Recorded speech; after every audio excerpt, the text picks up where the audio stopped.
अस्सलामु अलैकुम व रहमतुल्लाहि व बरकातुहू। भाइयों और बहनों, पिछले एपिसोड में हमने देखा हक और बातिल की उस जंग का है जिसे पूरी दुनिया याद रखेगी, जहां पूरा मिस्र जमा है, जहां जादू अपनी आखिरी हद पर है और जहां सिर्फ अल्लाह पर भरोसा काम आने वाला है।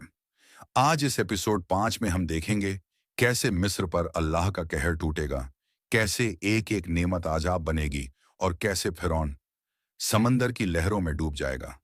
दोस्तों, जब फिरौन और उसके सरदारों को मूसा अलैहिस्सलाम को हराने में नाकामी हुई, तो फिरौन ने अपनी कौम में ऐलान किया, ऐ कौम, क्या मैं मिस्र के ताज व तख्त का मालिक नहीं हूं?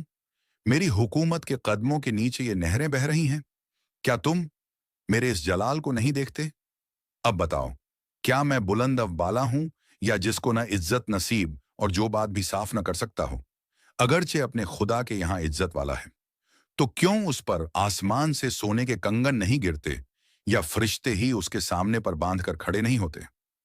हजरत मूसा अलैहिस्सलाम की रुश्त व हिदायत का फिरौन और उसके सरदारों पर मुतलक असर नहीं हुआ और कुछ को छोड़कर आम मिस्रियों ने भी उन्हीं की पैरवी की। और सिर्फ यही नहीं, बल्कि फिरौन के हुक्म से बनी इसराइल की नरीना औलाद यानी लड़के कत्ल किए जाने लगे। मूसा अलैहिस्सलाम की तौहीन व तजलील होने लगी और फिरौन ने अपने रब और माबूद होने की जोर शोर से तबलीग शुरू कर दी। तब हजरत मूसा अलैहिस्सलाम पर वही आई कि फिरौन को इत्तेला कर दो कि अगर तुम्हारा यही तौर तरीका रहा तो बहुत जल्द तुम पर अल्लाह का अजाब नाजिल होने वाला है। चुनांचे उन्होंने जब इस पर भी ध्यान न दिया तो अब एक के बाद एक अल्लाह के अजाब आने लगे।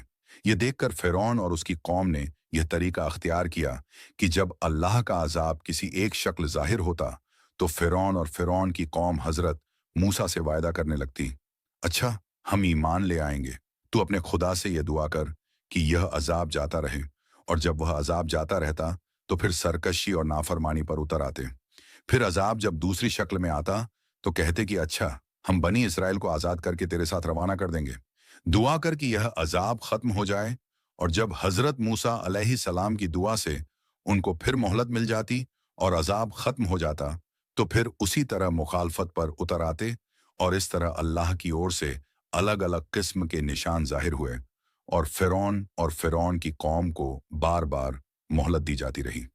कुरान उन 7 अजाब की निशानियों का इस तरह जिक्र करता है, और हमने पकड़ लिया फिरौन वालों को अकालों में और मेवों के नुकसान में, ताकि वे नसीहत माने। फिर हमने भेजा उन पर तूफान और टिड्डी चीचड़ी और मेंढक और खून, बहुत सी निशानियां अलग अलग दी। इन आयतों में बयान की गई निशानियों में जूं और मेंढक के बारे में तफसीर लिखने वालों ने लिखा है कि इन चीजों की यह हालत थी कि बनी इसराइल के खाने पीने, पहनने और बरतने की कोई चीज ऐसी न थी जिनमें ये नजर न आते हों। और खून के बारे में लिखा है कि नील नदी का पानी लहू के रंग का हो गया था और उसके मजे ने उसका पीना मुश्किल कर दिया था और पानी में मछलियां तक मर गई थीं। कुम्मल डिक्शनरी के एतबार से बहुत मानी रखने वाला लफ्ज है। इन तमाम मानी की जांच पड़ताल इस तरह हो सकती है कि अल्लाह ने फिरौनियों पर यह अजाब नाजिल फरमाया कि इंसानों पर जुएं मुसल्लत कर दी, खाने पीने की चीजों में छोटी मक्खियों को फैला दिया, इन जानवरों में हलाक करने वाला कीड़ा पैदा कर दिया, अनाज और गल्ले में सुरसुरी पैदा कर दी। इन सब हलाक करने वाले कीड़ों को कुरान ने एक लफ्ज कुम्मल से ताबीर किया है। जब मामला इस हद तक पहुंच गया कि अजाब की बातें भी फिरौन और फिरौन की कौम पर असर न डाल सकी, तो अल्लाह ने हजरत मूसा अलैहिस्सलाम को हुक्म दिया कि अब वक्त आ गया है कि तुम बनी इज़राइल को मिस्र से निकालकर बाप दादा की सरजमीन की तरफ ले जाओ। इसलिए हजरत मूसा और हारून बनी इज़राइल को लेकर रातों रात लाल सागर के रास्ते पर हो लिए और रवाना होने से पहले मिस्री औरतों के जेवरात और कीमती चीजें जो एक त्योहार में उधार लिए थे, वह भी वापस न कर सके कि कहीं मिस्रियों पर असल हाल न खुल जाए। हजरत मूसा अलैहिस्सलाम ने उनको तसल्ली दी और फरमाया, डरो नहीं, अल्लाह का वायदा सच्चा है, वह तुमको नजात देगा और तुम ही कामयाब होंगे। और फिर अल्लाह की बारगाह में हाथ फैलाकर दुआ करने लगे।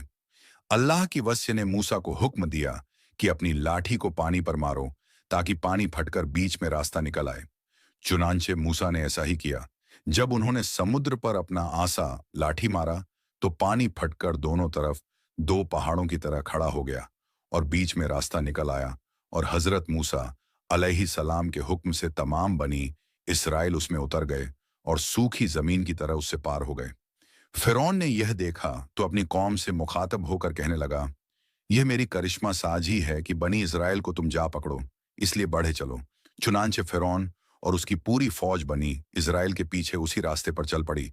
लेकिन अल्लाह ताला की करिश्मा साजी देखिए कि जब बनी इज़राइल का हर आदमी दूसरे किनारे पर सलामती के साथ पहुंच गया, तो पानी अल्लाह के हुक्म से फिर अपनी असली हालत पर आ गया और फिरौन और उसकी तमाम फौज जो अभी बीच ही में थी डूब गई। जब फिरौन डूबने लगा और अजाब के फरिश्ते सामने नजर आने लगे, तो पुकार कर कहने लगा, मैं उसी एक खुदा पर जिसका कोई शरीक नहीं ईमान लाता हूं, जिस पर बनी इज़राइल ईमान लाए हैं, और मैं फरमानबरदारों में से हूं। मगर यह ईमान चूंकि हकीकी ईमान न था, बल्कि पिछले फरेबकारियों की तरह नजात हासिल करने के लिए यह भी एक डांवाडोल बात थी, इसलिए अल्लाह की तरफ से यह जवाब मिला।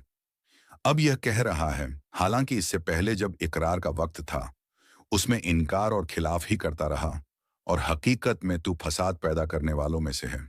यानी अल्लाह को खूब मालूम है कि तू मुस्लिमीन में से नहीं बल्कि फसाद पैदा करने वालों में से है। हकीकत में फिरौन की यह पुकार ऐसी पुकार थी जो ईमान लाने और यकीन हासिल करने के लिए नहीं, बल्कि अल्लाह के अजाब को देख लेने के बाद इज्तिरारी और बेअख्तियारी की हालत में निकलती है, और अजाब के देखने के वक्त ईमान व यकीन की यह सदा हजरत मूसा अलैहि सलाम की इस दुआ का नतीजा थी, जिसका जिक्र पिछले पार्ट्स 4 में पढ़ चुके हैं। पर ये उस वक्त तक ईमान न लाएं जब तक अपनी हलाकत और अजाब को आंखों से देख न लें। अल्लाह ने कहा, बेशक तुम दोनों की दुआ कबूल कर ली गई। इस मौके पर फिरौन की पुकार पर अल्लाह की ओर से यह भी जवाब दिया गया, आज के दिन हम तेरे जिस्म को उन लोगों के लिए जो तेरे पीछे आने वाले हैं नजात देंगे कि वह इबरत का निशान है। मिस्रवाद इजिप्टोलॉजी के मिस्री चिड़ियाघर में एक लाश आज तक महफूज है। ऐसा मालूम होता है कि समुद्र में डूबे रहने की वजह से उसकी नाक को मछली ने खा लिया है। कहा जाता है कि यह लाश मूसा के फिरौन, मरनेप्टा या फिर रमेसिस II की है। अल्लाह बेहतर जाने। बहरहाल यह आम व खास की तामाशा गाह है। डेड बॉडी ऑफ फिरौन रमासिस सोनान, mummy Egypt. Dead body of फिरौन रमासिस सोनान, ममी इजिप्ट। इसके बारे में फ्रांस के मशहूर डॉक्टर मोरिस बुकाये की दिलचस्प दास्तान यहाँ तफसील में पढ़े, जो डॉक्टर बुकाये के ईमान लाने की वजह भी बनी। कुरान मजीद में बनी इज़राइल के रवाना होने, फिरौन के डूबने और बनी इज़राइल की नजात के वाक़ये को बहुत थोड़े में बयान किया है, और उसने उसके सिर्फ ज़रूरी हिस्सों का ही जिक्र किया है। अलबत्ता इससे मुताल्लिक इबरत, नसीहत, बसीरत, मौजत के मामले थोड़ा तफसील के साथ जिक्र किए गए हैं। चुनांचे अल्लाह ताला फरमाता है, और फिर देखो, हमने मूसा पर वही भेजी थी कि अब मेरे बंदों को रातों रात मिस्र से निकाल ले जा, फिर समुद्र में उनके गुजरने के लिए खुश्की का रास्ता निकाल ले। तुझे ना तो पीछा करने वालों का डर होगा और ना किसी तरह का खतरा। फिर जब मूसा अपनी कौम को लेकर निकल गया तो फिरौन ने अपने लश्कर के साथ उसका पीछा किया। बस पानी का रेला जैसा कुछ उन पर छाने वाला था, छा गया, यानी जो कुछ उन पर गुजरनी थी गुजर गई, और फिरौन ने अपनी कौम पर नजात का रास्ता गुम कर दिया तो उन्हें सीधा रास्ता न दिखाया। और इस तरह ऐ पैगंबर, तेरे परवरदिगार का पसंदीदा फरमान बनी इज़राइल के हक में पूरा हुआ कि हिम्मत व सबात के साथ जमे रहे थे, और फिरौन और उसका गिरोह अपनी ताकत व शौकत के लिए जो कुछ बनाता रहा था और जो कुछ इमारतों की बुलंदियां उठाई थी, वे सब दरहम बरहम कर दी, और बुराई करने लगे वह और उसकी फौज मुल्क में नाहक, और समझे कि वे हमारी ओर फिर कर ना आएंगे। फिर पकड़ा हमने उसे और उसके लश्करों को, फिर फेंक दिया हमने उनको दरिया में। सो देख ले कैसा अंजाम हुआ गुनाहगारों का। बहुत से छोड़ गए बाग और चश्मे और खेतियां और घर उम्दा और आराम का सामान, जिनमें बातें बनाया करते थे। यूं ही हुआ, और वह सब हाथ लगा दिया हमने एक दूसरी कौम के। फिर न रोया उन पर आसमान और जमीन, और न मिली उनको टील।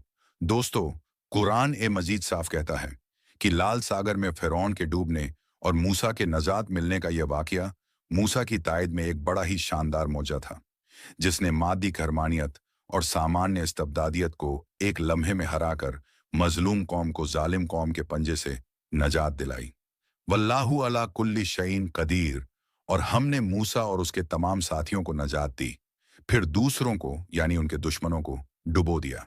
बेशक इस वाक्य में अल्लाह का जबरदस्त निशान मौजज़ा है, और उनमें अक्सर ईमान नहीं लाते और इकरार नहीं करते। और बेशक तेरा रब ही सब पर गालिब रहमत वाला है। दोस्तों, ये वाकया सिर्फ एक कस्सा नहीं, ये हर जालिम के लिए एक पैगाम है और हर मजलूम के लिए उम्मीद। अल्लाह ने एक लम्हे में ताज और तख्त को मिट्टी में मिला दिया, नहरों के मालिक को समंदर की लहरों में डुबो दिया और साबित कर दिया कि ताकत लश्करों से नहीं बल्कि अल्लाह पर यकीन से आती है। फिरौन की लाश आज भी दुनिया के लिए इबरत का निशान है कि जो खुद को खुदा समझे उसका अंजाम क्या होता है। लेकिन दोस्तों, कस्सा यहीं खत्म नहीं होता। अब सवाल यह है कि जिस कौम को अल्लाह ने समंदर से बचाया, जिस पर मन सलवा बरसाया, वही कौम नाशुक्री में क्यों डूब गई और कैसे नेमतें अजाब में बदल गईं। ये सब देखेंगे हम अगले एपिसोड 6 में, बनी इज़राइल, मनव सलवा और नाशुक्री का अंजाम। दोस्तों, अगर आपको यह सिलसिला पसंद आ रहा है तो वीडियो को लाइक कीजिए, चैनल को सब्सक्राइब कीजिए और कमेंट में हक्का लिखना ना भूलें। फिर मिलते हैं अगले वीडियो में। खुदा हाफिज।